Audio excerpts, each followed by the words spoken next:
No. Come on, where is it? Dave, it's your Idaho Central app here. Any chance you're missing a debit card? Let's get that taken care of for you. With ICCU's card control, you can turn any card off with the tap of your finger. You got it. And back on again. Out. The closest Idaho Central Credit Union branch is in your pocket. Pow day. Dude, let's go.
This is Bronco Nation News Live. The best interviews, the most informed opinions, the latest breaking news, all from the top Boise State insiders. Bronco Nation News Live from BroncoNationNews.com is presented by RowPaint.com, the official paint and coatings company of Boise State Athletics. All Bronco Nation news broadcasts come from the Western Collective Studios. Head down to Western Collective's locations in Garden City or downtown Boise to try some of their delicious beers, including the Horseshoe Golden Ale, the first beer to support an NIL collective. Now, here's four-time NSMA Idaho Sports Writer of the Year, BJ Rains, with another edition of Bronco Nation News Live. All right, how we doing? Welcome. First day of spring football practice. Mike Prater and I are out in the parking lot, just finished watching practice, so we are streaming this from my cell phone here, so hopefully you can hear us okay, see us okay. No promises we'll make it through a 30-minute show here with no technical issues, but we'll do our best. Mike Prater. We do have Mike Prater, KTIK, 95.3, The Ticket, our columnist and show host here at BNN. This is a Blue and Orange Store Monday edition, so thanks to Travis Hawks and company. Get out to the Blue and Orange Store and get some gear for the spring game, for the Mountain West tournament, everything in between. We will talk basketball a little later in the show, Mike Prater. We're not avoiding that, but we did just spend the last 2 hours inside here, and it was nice to get back and see some spring football today. Wow, what a crazy collision of seasons it is. And we all started the weekend with Boise State basketball. We're sitting here staring at Extra Mile Arena right here in front of us and right here behind us, walking in at 9 o'clock this morning, about 8:55 for the first practice of the spring football season. You know, a little bit of I thought last week that camp started on Wednesday and a couple of notices over the weekend, and you started a text message chain, and we all realized that camp and the media availability was open on Monday morning. And here we are first thing on a Monday morning and just dealing with this strange collision of seasons. And it was really cool to get out there and see Spencer Danielson, see the coaches, see the players, see this new football team. Lots and lots of old faces are gone. We even saw some new faces like Dirk Cutter hanging out. So as much as it changed, there were still a lot of things that were still very much the same. Again, let us know in the chat if you can hear us okay, see us okay. I think we're good on the audio. I think everything's great, but just let us know if you can. And yeah, that's where I wanted to start. A lot of different topics today, but I mean, it was a who's not out there and who is. The first practice, you know they hire new coaches. You know, we all knew Ashton Genty was gone, but that first spring practice, you know, the post-Ashton Genty, as someone corrected me on Twitter, the post-Tyler Crow era here, you know, that's where it has to start, I guess. This team, their best player, their Heisman Trophy finalist, moving on in the Ashton Genty era. Sire Gaines, I know there's weird stuff we're supposed to say and not say, but I mean, there's videos out there. Sire Gaines wasn't out there today, but I don't think that's expected to be any red flags or anything big. But you had Breezy Dubar. They're easing him in. They're easing him in. All right. So you had, but you did have Breezy Dubar, Malik Sherrod, our first look at him in a Boise State uniform. But for me, we'll get to Nate Potter in the offense. We'll get to some of these other things. But for me, the first day of practice was about the realization that nobody was out there wearing number 2. Yeah, that was kind of weird. And certainly a different now. Although I will say that. By the way, Prater, my car door's open, so while you talk, I'm going to go shut my car door real quick so the battery doesn't die on it. There you go. That's pretty smart. By the way, Malik Sherrod to me was the one guy who really stood out in camp today. And I don't know if he got more reps than anybody else, or I just happened to be watching. But Malik Sherrod was very, very powerful today. Very, very explosive. He was being used an awful lot today as they were doing some drills. And these guys, they just because this is the first practice of spring camp doesn't mean that they were easing it in. Sire Gaines may have been easing his way into spring camp. This football team was not. The offense right off the bat. At one point, we were even hanging out with Dirk Cutter, and they snuck in a couple of trick plays right off the bat in one of the first offensive series, and he had to laugh about that. Here they go. So they're taking it very serious. And I thought Malik Sherrod looked pretty good this morning. Yeah, and he was out there doing some kick return, punt return stuff as well. So I think Malik Sherrod is certainly a guy that I'm intrigued about. And that running back position, is going to be a storyline all camp as they look to obviously replace one of the the greatest player in the history of this program. So we'll follow the running back position. I thought that was noticed. I mean, there's some other standouts of this program. Ahmed Hassanin.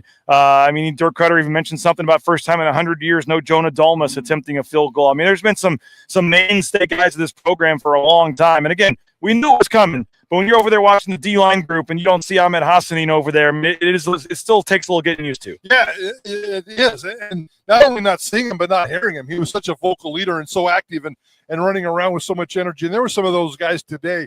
I didn't really pay attention to those kinds of deals. I was looking at new numbers, new faces, new body styles, new body sizes, but you could definitely tell that Ahmed Hassanin was not there. That was definitely very weird. Good to see Zach Hill, though. Yes. I know we're going through some faces, and you've got him on your list here, but what a cool thing to see Zach Hill out there running around with the 6 quarterbacks, Boise State's new quarterback room, and Zach Hill being in charge today. Yeah, and we'll get to the quarterbacks because that is a big storyline as well in this camp. That the lack of depth, I think we both agree with, at the quarterback position is kind of glaring when you see him. It's one thing to see him on paper, but you see him out there on the field. And Zach Hill certainly has his work cut out for him. It was nice to see him back out there. And even the first, they were getting ready to break the team period there for the first or the initial huddle, which I didn't see, by the way. Could you tell who was the?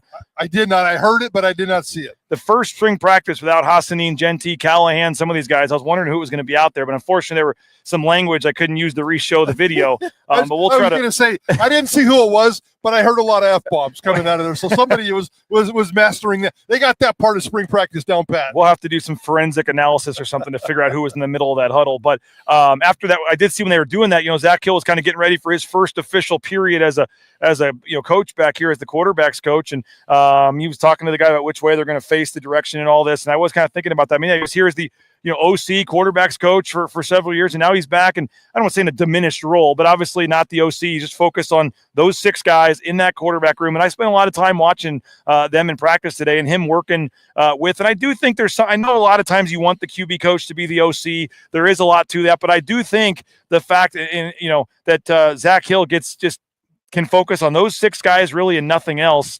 is really going to be a big deal. I think it's big to have him back. I know the recruiting and all that is a side story, whatever, with the previous stuff. But in terms of on the field, him coaching, Zach Hill is a big addition. But you're right. We looked at that group, Mike Prater, and I still think they may need to go find somebody else somehow, some way, because the depth right now, to me, you're really, really begging for Maddox Madsen to not get hurt this season, or you could be in a little bit of trouble. Yeah, with all due respect, it is a very underwhelming quarterback room with the 6 guys, 3 of them high school kids right here from the Treasure Valley, a couple of the JC guys, the Giles and the Benson kid.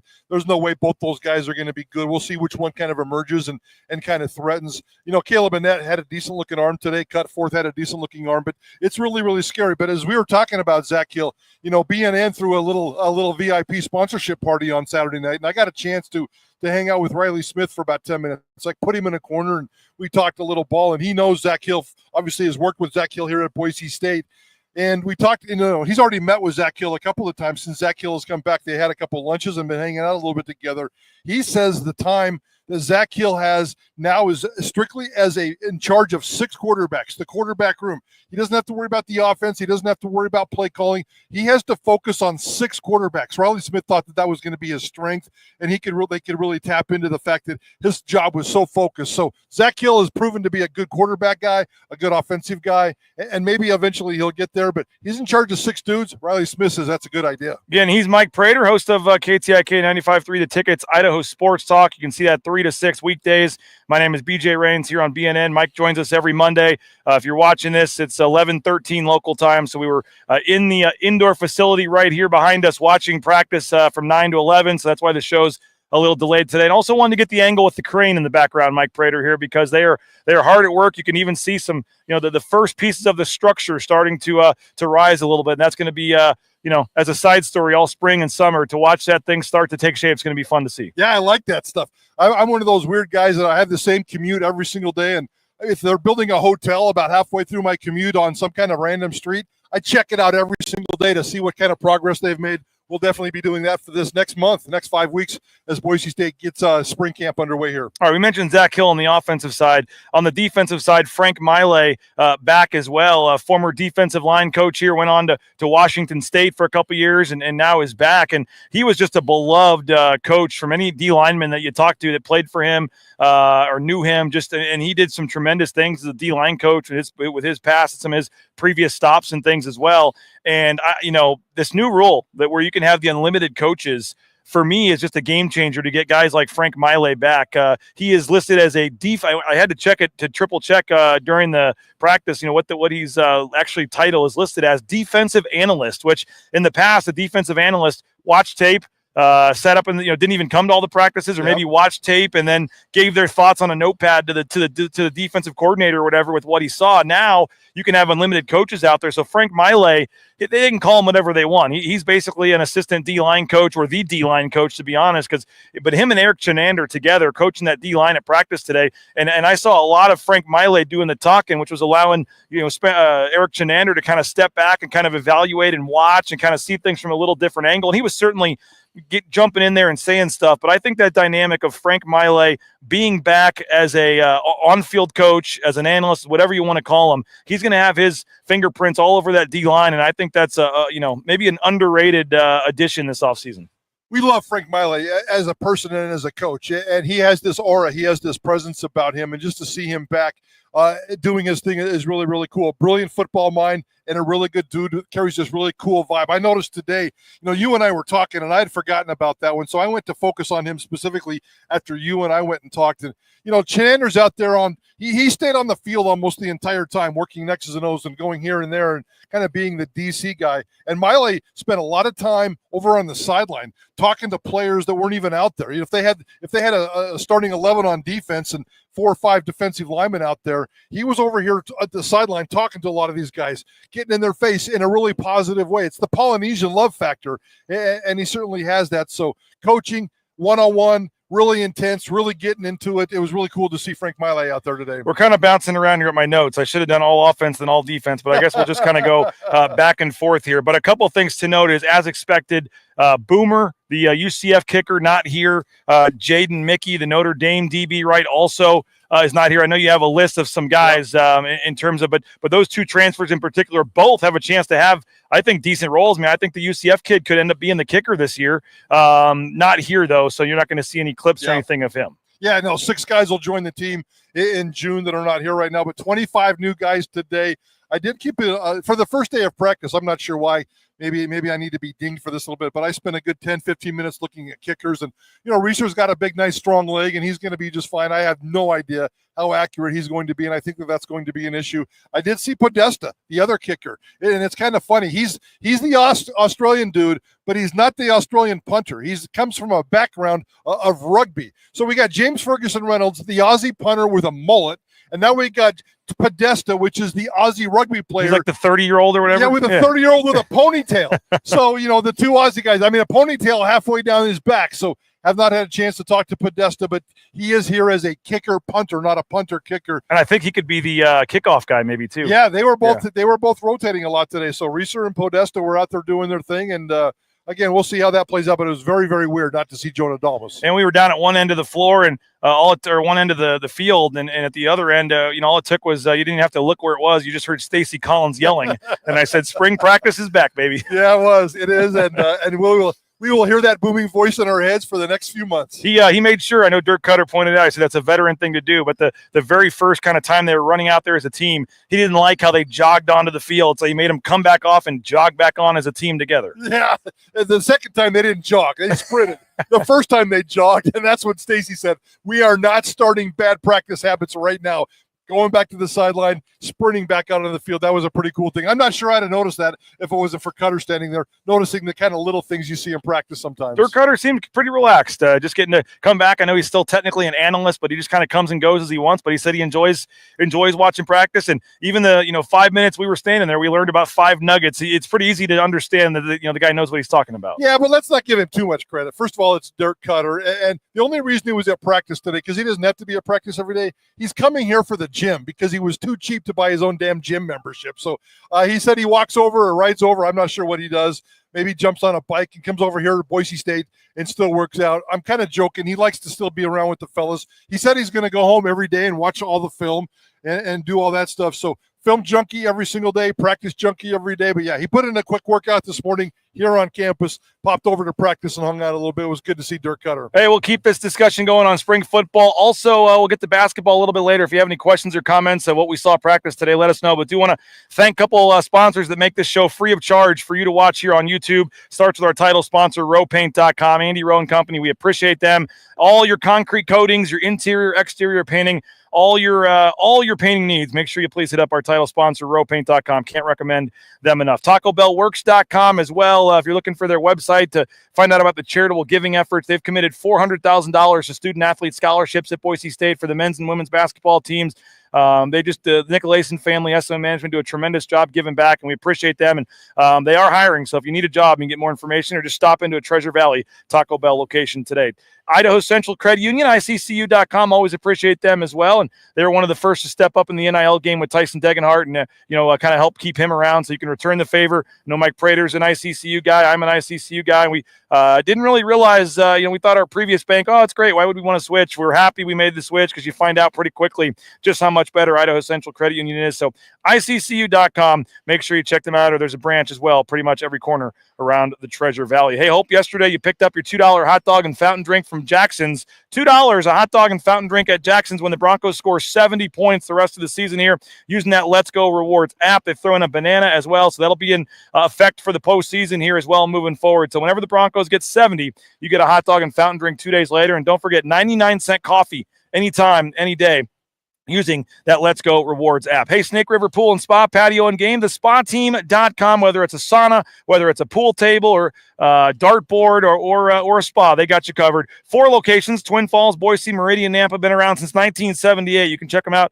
online, thespateam.com. And our man, Travis Hawks and Company, the Blue and Orange Store.com. You need some new gear. As we said, it's a Blue and Orange Store Monday. So if you need some new gear for the upcoming tournament, for the spring game, the weather's starting to warm up here. You want to get some new summer gear, shorts, T-shirts. They got you covered. Best hat selection in town as well. The best value, the best prices, that clearance rack at the front of the store. Highly, highly recommend it. I know you got a lot of options around town, folks, for your Boise State gear, but make sure you get it at the Blue and Orange Store. All right, Mike Prater, let's get back to the offense for a minute. And Nate Potter, you joked I was going to bring it up, but the very first session of the team periods, he's already thrown in double passes and things. And it was one play. Let's not get too carried away here that all they were doing is they're bringing back the Statue of Liberty and all this. But it was I told you when I heard it was going to be Nate Potter, I was a little nervous. Okay, it's going to be Dirk Cutter 2.0. They're going to run the ball every other play. It's going to be very basic. I mean, he's a tight end, O-line background. It's going to be ground and pound football. And everyone I've talked to said that's not the case. They say, no, this guy is super smart. He's going to blend things together. He's certainly going to open it up and do this. And again, it's not going to be maybe the Boise State of old where every other play is a trick play. But, I heard that going in. And then sure enough, on day one, much to the surprise of Dirk Cutter, they're tossing in a trick play. And so that is a storyline as well. Nate Potter, how he manages his practice time with the tight ends, with the offense, and what this offense looks like. Yeah, there's no doubt about that. And it's gonna be a story that develops. I watched him today for a good 20, 30 minutes, and I didn't really notice anything different other than the trick play when we were standing with Cutter, and we all had a kind of a chuckle there. We all know that Dirk Cutter's not a big fan of trick plays, and it can't get any lower in terms of the trick play status here. So I think we're going to see just a little bit more what that means in September, October, November. We'll try to figure that out. But for Nate Potter today, it was kind of business as usual, running around, doing drills, talking to people, coaching people, getting in their face a little bit, and not being overly dynamic, which is fine. That's not what you expect. So, in terms of the offense and how it develops, we'll see. Really hard to tell today, but yeah, it's a whole new era, and it's going to be a learning curve for us. I would imagine over the course of spring ball, you and I are going to spend most of the time trying to figure out what's his offense going to be like, how is it going to be different. Maddox was out there doing his thing today. We got some things we can say about the wide receiver room. Yeah, I was the running back room was kind of as we talked about it when we opened up the show. We'll get to let's go to O-line first, then we'll get to wide receiver. But I thought just seeing Mason Hampton, or not Mason Hampton, that's the old center, Mason Randolph out there. I mean, he missed a lot of last season and came back obviously at the end. But for that, and they're being careful with guys. I mean, I really wouldn't read too much into some of these guys being out. Usually, to be completely honest with you, I'm used to way more guys being out in spring practice. Most of the key guys were actually out there, Mike Prater. Usually you have a laundry list of half the starters or whatever that aren't out there, but I would say there was only, most of the starting O-line was out there. I think all things considered, they actually looked fairly healthy for a first time, but they have 3 practices and then spring break. So I know some guys maybe just weren't quite ready, whatever, but I thought seeing 4 of the 5 starting O-linemen out there, or 4 of the, 3 of the 4 that started last year, and then kind of figuring out what they're going to do. But, but having your center, I thought having the center out there on day 1 of spring practice, for me at least, was a big deal. And I kind of looked at the center and the quarterback position the same way, because this exact day last year, we showed up and we were curious Maddox Madsen was appointed a quarterback 1. But we all knew that he had a bad knee and was coming off an injury, and how much would he be involved? He wasn't going to be involved with any of the team drills, or certain drills that he was going to be very limited. Today was a completely different experience. Even though he surprised us last year by being more active than we thought he was going to be, today he was 100% in charge. And I did look at the center, and it was really cool to see Randolph and Maddox Madsen out there, wide receiver, center 1, quarterback 1, offense 1, very busy, very active, large and in charge. That is such a difference from last year, and such a big start and big advantage for this offense going into the spring camp. And to get Roger Carrion, he was out there today, and then to see old number 77 there at left tackle, which last year a lot of people weren't sure, he'd be, whether it was the NFL or the NIL game. And I know he was offered, we talked about, a good amount of money himself, and for him to come back. And they've had years, Mike, where they've literally had no starting offensive linemen out there to start spring practice. They're all just over in boots or over on the sidelines. I mean, to get at least 3 of those guys out there, at least to start spring practice, like I said, I know it's a small thing. It's O-lineman, it's spring practice, but for those guys to already be gelling and working together and have at least, 60+% of your starters out there, I think it's a big deal. Yeah, 19 offensive linemen altogether on this brand new roster, and 5, 6, maybe 7 have starting experience. I know they're only projecting like 3 or 4 starters coming back from last year, but a lot of these guys got some starting experience. So a third of your 19 people playing offensive line have some kind of starting experience. I think they're off to a fantastic start. It's funny, they must have changed the Frank Miley's title without telling us, because on the roster they gave us, it says assistant defensive line coach, which is basically what he was. But it says analyst or whatever online. But okay, well, you mentioned the wide receivers. Let's go there, because I'm looking through the roster here, and like I said, we're bouncing back and forth. But the receivers, Chris Marshall was out there. I know he was, like, you guys had him very highly ranked on your most important players this spring. He is a very intriguing kind of wild card for this team moving forward. But obviously, no Prince Strawn. That was certainly noticeable to see him out there. And who's the other receiver I'm missing that's gone? Prince Strawn being gone is a big one, and Cam Camper not being out there. So those 2 guys for me was notable. But Bolt was out there making some plays. Ben Ford was out there. I mean, some of these other guys, Latrell Caples, you'll see in the videos and stuff, wasn't out there. But again, no brace or boot or anything. It sounds like one of those guys just doesn't need 15 practices right away, and keep him, ease him back into things as well. Well, maybe Spencer will give us a little more detailed report on some of that. But what'd you make of what did you make? But also more just big picture. What do you make of this wide receiver room? Yeah, again, let's not get too carried away on day 1. We're 2 hours into this spring camp, 2 hours into this football season, and the wide receiver room did not do anything to impress us today. Bolt was very, very busy. Caples was not. Marshall was out there. That was good to see, but he was not participating in 95% of the drills that I watched. I'm not sure what you saw. So he was pretty inactive as well. I'm not sure where. But he had pads on and was cleated up. He was out there. He had better progress from year to year, from last year to this year.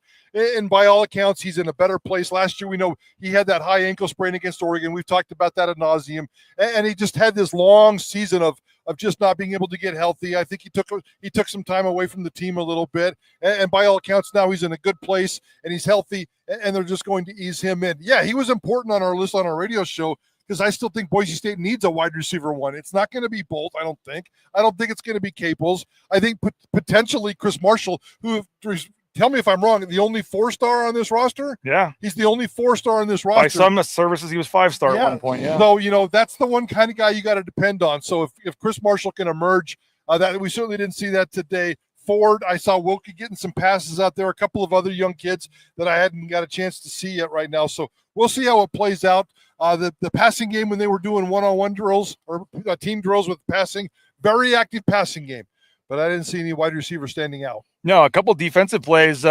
Miller, one of the linebackers, I think Cole Miller almost had an interception, had a nice pass breakup. There were a couple other guys. The D lineman, the safety, Tim Mitchell, number 39 from Portland, Oregon, had a really nice breakup over in the corner where I was standing. So that's kind of what I enjoy, seeing some of the guys make plays in the 2s and 3s that you had to look down at the roster and see who they are. But before we switch and talk basketball, any other just final takeaways or thoughts from today? No, I can't. We got some questions for Spencer Danielson here at noon. We're going to dive into that, and you guys are going to hear all that kind of stuff. But I want to talk to him about the quarterback situation. I definitely want to talk to him about the defensive back and the D-line rotation. They brought in so many defensive backs, and I don't know if you noticed on the roster, and I think most of them have been stripped of safety and cornerback, and it just says DB. I think they're putting all these guys into a big old pot and kind of stirring it up a little bit. Same with the D-line. So many things to think about in terms of the D-line, so looking forward to that kind of conversation, and that's about it. So off and running after day one at Boise State football. Yeah, again, Spencer Danielson will talk at noon here in about 30 minutes. So we'll wrap up, go on in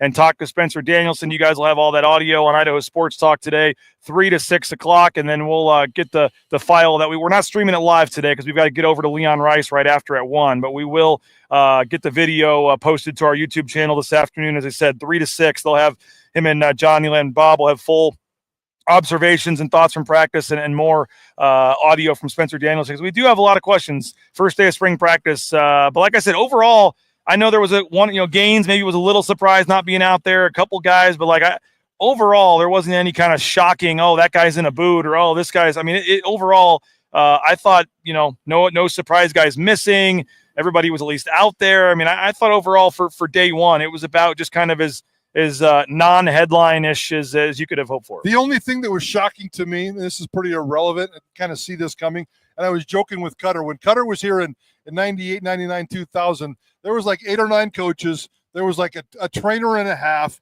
There was like an assistant and a half, and that was about it.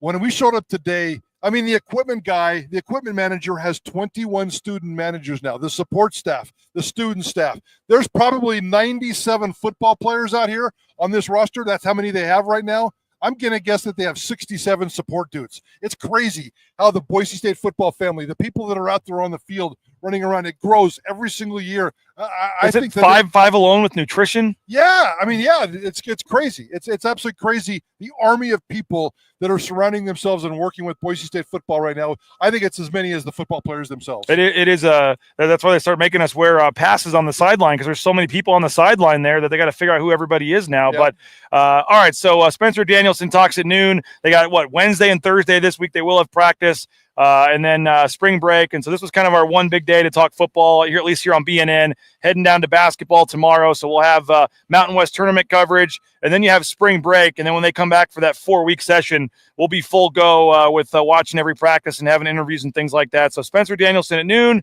and they'll have the football talk coming at 3 o'clock as well. But we do, Mike Prater, need to talk about that basketball game, and we'll do that here momentarily. But Matt Bauscher, we know he's was watching and rooting on the other night when it didn't go well against Colorado State. But BauscherRealEstate.com, the number one ranked realtor in the Treasure Valley, is Matt Bauscher, and BauscherRealEstate.com. number one ranked realtor, and it's not hard to figure that out. We bought and sold our home using Matt and his team, and you find out why when you use him and his team. Tremendous service, got us a great value for our home, so highly recommend you check them out at BoucherRealEstate.com. Ridley's Family Markets, shop Ridleys.com. 13 locations in the state of Idaho, surrounding states as well, but whether it's Magic Valley, Treasure Valley, up there in McCall, love that CUNA location. So shop Ridleys.com. You can find a location near you, and don't forget to download their Skip app in your smartphone. Get savings up to 40% off at the checkout line. Hey, if you're looking for a job, how about Transportation Compliance Service? TransCompService.com. Every step of the way, they'll help you get into the trucking industry, and whether it's DOT, overweight, all the permits, paperwork you need to get out there towing that first load in no time, they'll help you out. Again, local company helping out folks all over the United States. Get more information at TransCompService.com. Hey, Lean Feast, had a good time at the party talking to Dave from Lean Feast. LeanFeastMeridian.com is their website. LeanFeastMeridian.com. I got to update the graphic. The website's wrong there at the bottom. LeanFeastMeridian.com. And it's healthy eating options, meal prep service, all fresh, not frozen. It's good for 5 days in your refrigerator. So you order on a Sunday or Monday. They deliver anywhere in the Treasure Valley, and then you have lunch all week taken care of. 2 minutes in the microwave, and you're eating like a king. So it's all customizable by ounce, by weight, by what you want, carb, protein, veggie. So any kind of diet's an option. Again, check them out online, leanfeastmeridian.com. We want those voicemails, speakpipe.com/BNN. We'll play those on an upcoming BNN show, speakpipe.com/BNN. You can leave us a voicemail at speakpipe.com/BNN, and it's brought to you by Signature Roofing. Covering our community for more than 2 decades, mysignatureroofing.com is the website. Whether it's a re-roof, a repair, an estimate, an inspection, they can do it all for you at Signature Roofing, mysignatureroofing.com. And Mike Prater, I confirmed again in there, Dirk Cutter is in for the BNN golf tournament this year, and we're looking forward to that. He's going to be one of our celebrities this year. So we've actually only got one fivesome remaining. We're about to already be sold out of this thing since we went down to the one session instead of two. It's, as expected, a very tough ticket right now. So if you're interested in helping us fill this thing, we have one fivesome left. We may take a little bit of a waiting list and then see if anybody cancels or what. But if you want in, it's May 30th at Timberstone Golf Course, Bronco Nation News Golf Tournament. And again, it's benefiting the Idaho Youth Sports Commission. All right, Mike, we got a couple minutes here. Let's talk basketball. The game, obviously very disappointing on Friday night at Extra Mile Arena. It was all right there for the taking. Nick Clifford, 36 points, an unbelievable performance. I mean, in the Leon Rice era, the most points in that building by a visiting player. I mean, he was hitting it from everywhere, and they just couldn't stop him, and that was really the difference in the game. But Nick Clifford goes for 36. Colorado State gets the big win, and that drops Boise State into the 4-5 game. It'll be 3:30 Mountain Time on Thursday, where they got to play a San Diego State team that they've already lost twice to this year. Yeah, and that's tough, and we'll spend some time later on this weekend to dive into that one. And obviously, there's some intangibles with that San Diego State game, but that Friday night game, that was a gut punch. And I sat up in the stands with the fans, and you could just kind of feel the emotions and feel the gut punch. And even I felt that, just disappointment with this program and how that worked out. Give Clifford all the credit in the world. That guy deserved everything that he did, and certainly had a brilliant performance. I still was a little upset and a little displeased with the defensive. I thought putting Meadow on him early was not a smart move, and they tried to do some things late and tried to mix it up in terms of defense to try to stop Clifford, and he was just on one of those rolls. And again, you just have to give him credit. I think Boise State tried to do everything that they can. Their first 30 minutes of this basketball game, the offensive rebounding, the second half points, they weren't shooting the ball very well, but they were making up for it with the toughness, the typical Leon Rice stuff. And you thought up until about 10 minutes to go that Boise State was going to be okay, and then all of a sudden you kind of felt it. This was one of those deals where you can sense it coming, and you just couldn't stop it. I feel the coaches probably felt the same way. How do we stop Clifford? Well, they probably tried a million different ways. I cannot wait to talk to Rice today to find out, exactly what happened there, but they just couldn't do it. Credit to Clifford, and it was unfortunate timing for Boise State. Yeah, Boise State was up by 9 with 11 minutes to go and gets outscored 32-13 the rest of the game. And just, as you said, Meadow hit a couple threes back to back, and then there was a huge block from Omar Stanley, and that led to a layup for Pearson Carmichael. And Colorado State needs a timeout, and the X is rocking, and you're thinking, okay, this team's going to keep this roll going. And I don't think anybody in the building right there, even probably most of Colorado State, thought they were going to come back and win that game at that point. But Clifford just continued to dominate, and Boise State couldn't make enough plays down the stretch, and just a very disappointing loss for this team that had won 5 in a row. And my stat remains that Boise State will enter the Mountain West tournament without a winning streak of more than one game in the last decade, and they just are unable. But you know what? They after the game, talking to some of those guys. I mean, we'll see the mood today, but I mean they've had some gut punches already this season. Mike Prater, they had the back-to-back losses on the road. New Mexico, Colorado State, the rock bottom. They come back and win 4 in a row and are feeling better. They go to San Diego State and lose again, and it's a bad loss, and everyone's writing them off, and they go win 5 straight again after that. So it's not, on paper doesn't look great. I know a lot of fans are pessimistic and know how this has gone before down in March, but this team has responded and they feel like they can do it again. Yeah, and I think they're going to come out in the San Diego State game. I almost feel like they're going to win the San Diego State I actually think they will win that game. Yeah, Part of it's because I don't think Watt's going to play. But. Yeah. If Goff is out, that's certainly an advantage for Boise State in terms of this matchup. And the third time, and I think Boise State can get into that first game and fight back because that's what this team does. I don't think they can go on a 3-game run and win this tournament. So I think inevitably we're looking at kind of the sealed fate of this basketball program. And does that mean coming back here to the Extra Mile Arena where we're looking at? I don't know. Game to talk. I don't know.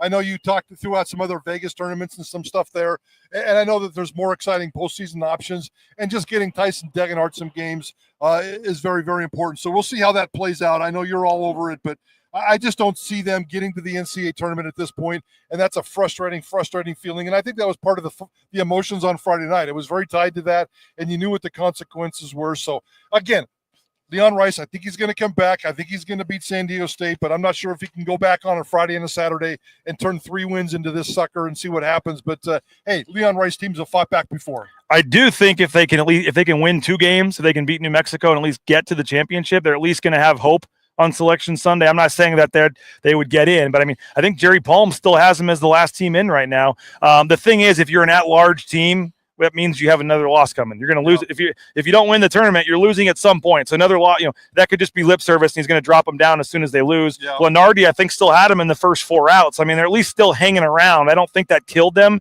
if they can, because if you beat San Diego State and then if you were to beat New Mexico, I mean, that's 2 more quad 1 wins. I don't know if that would get them in because I really do truly believe that a lot of this committee is made a lot of these decisions by the time they get to Friday night and Saturday. But if they can at least get to the championship game, I certainly think that would have them in the mix. But if they get to the championship game, I think they would win it just because of the momentum and how they haven't done much in this tournament before. And if they win a game and get rolling, I don't know. I saw the odds, Mike Prater, I forget where it was. I don't think it was from our friends at Circa, to win the Mountain West tournament. And they had Boise State significantly higher odds than San Diego State. Boise State was in the 400 range or something, and San Diego State was next, but they were like 700. Wow. And to me, that means they don't think Guath is playing. Yeah. If they're going to have Boise State higher odds than a San Diego State team that has the pedigree, is already ranked higher than them, and has beaten them twice this year. So that kind of maybe tells me they know something that we don't about Guath, and that maybe he's going to be out. But overall, I mean, you play at 3:30 Mountain Time, you get a game on a Thursday. I do think the Vegas, it's called the Crown Tournament, and I think ultimately this first year nobody knows what it is, but I think it's going to prove to be like the premier tournament. They may put the NIT out of business or change how they have to do it. I've done some research on it, Mike Prater. There are incentives for winning this tournament. The winning team in this Crown tournament gets $300,000. The losing team in the championship gets $100,000, and if you make the Final Four, I think you get a minimum of $50,000, basically to distribute amongst the team. Players are getting paid. I mean, they get a reward for winning this tournament, and my understanding is there's even a small guarantee to the players just for going to the tournament where they can get some extra cash to end the season. You get a week in Vegas to finish it out. There's no travel. All expenses are paid by the tournament. I think this is the new wave of tournaments and all this with the money and the cash grab. And if you're Leon Rice, yeah, maybe that is a tough decision. Do you have Tyson Degenhart break the record in this building? Or do you get, Andrew Meadow and Pearson Carmichael an extra 10 or 20 grand heading into the summer? It's going to be interesting, and it's a decision he's probably never thought of having to make. I would lean the Crown Tournament if I had to, based on what I've been told right now. I think the Crown Tournament is a real possibility for them. And like I said, some of these CBIs, these tournaments are a joke. Nobody knows about them. A lot of fans may be thinking that's what this Crown thing is, but you've got guaranteed teams from the Big East, from the Big 12, and I believe the Big 10. Each will have at least 2 teams in this tournament. So you're going to have some name teams, and this money is attractive too. So I think the field's going to be decent. It wouldn't shock me at all if that's where Boise State ends up. I'm all for Boise State players getting paid. Yeah, I know the big buzz after Friday night's loss and doing a couple of social things over the weekend and hanging out with some people. Everybody, the nice Boise State fans were saying like, oh, it'll be a nice consolation prize for Tyson to come back here and have a home game and do the NIT thing and watch him get the record here. I'm thoroughly opposed to that. Without knowing too much about the Vegas tournament, the Crown tournament. If we can put some money into some players' hands, I'm all about that. I don't think an NIT game at the last minute just to get Tyson the scoring record is going to sell well here. I'm afraid we'd get 4,000 or 5,000 people in there, and it'd almost kind of be like a sad going away party. So, yeah, the hardcore fans would respond. I don't think the community would respond. So I don't think it's worth it. And I would be thoroughly opposed to the NIT coming back here unless that's their only option. If you have an option to go to Vegas and play against some Power 4 opponents and get your players paid, I'm signing up for that one every single time. And the way they're doing it, too, is they've scheduled this around the Final Four. So when you have your elite, so this tournament actually doesn't start for 2 weeks.